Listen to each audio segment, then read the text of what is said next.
ахлах зөвлөгч асрагчаас нэхлээд зөвлөгч гээд одоо ахлах зөвлөгч ажлыг хийж байна. Одоо 14 дэх жилдээ зөвлөгч мэргэжлэр ажиллаад явж байна.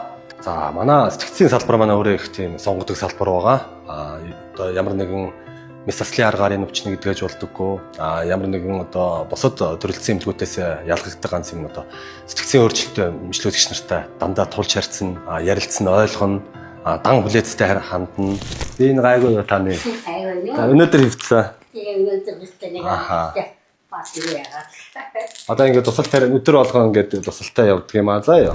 Миний урмыг сэтгцийн өвчтөй хүмүүсээс илүү сэтгцийн өвчтөй хүмүүсүүд үйлчлэгээ үзүүлж байгаасаа илүү түүний ар гэр одоо нийгмийн энэ харлуулж байгаа байдал, бидний нэр хүндийн гутаанд оромтолж байгаа байдал, бидний цалин мөнгөний асуудал гэдэг одоо эдгээр маань л бидний урмыг мохоодог. Энэ хоёроо авч.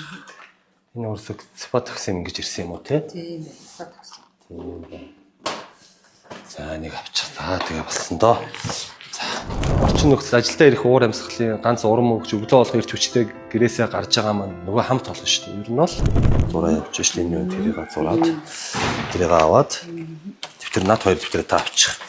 Ийшээ ороод. Сахисан гэсэн үг л дээ. Сахиж ингэж асарсны дараагаар тухайн эмчлүүлэгч маань нэлээд сайхан сэтгэл санаанд тэгшрээд ажил төрлөө хийгээд явж байгаа. Хотын төвд явж байгаа надтай таарсан л да. Тэгээд сайн байна уу? Энэ ингээд хамт явжсэн найзуудтай ажлынхаа хамт олонд энэ ингээд намайг ингээд хэцүү байхад энэ зөвлөгч маань ингээд миний бааш хэсэг цэвэрлээд намайг ингээд асарч тойглоод ингээд намайг үдий зэрэгтэй явахад амар том хүн нэмэрээ оруулсан ингээд бусад нийгмийн бусад хүмүүстэй ингээд таниулахад надад их бахарх сэтгэл төрж ирсэн.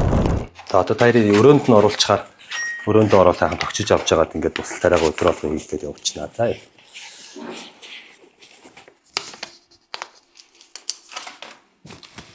Шараатны имлэг гэж жоохон буруу яриад байдаг. Энэ дээр нь болохоор сэтгцийн эрүүл мэндийн үндэсний төв Сэмүүт гэдэг ингээд ярих юм бол яг гэмтэл согдсон имлэг гэдэгтэй халдвартын имлэг гэдэгтэй адилхан шараатны имлэг гэдэг тэр буруу нэршлиг манай нийгмийнхаа зөв байлгах хэрэгтэй. Дээрээс нь манай сэтгцийн гол энэ өвчин гэдгийг маш зөвөр ойлгох хэрэгтэй.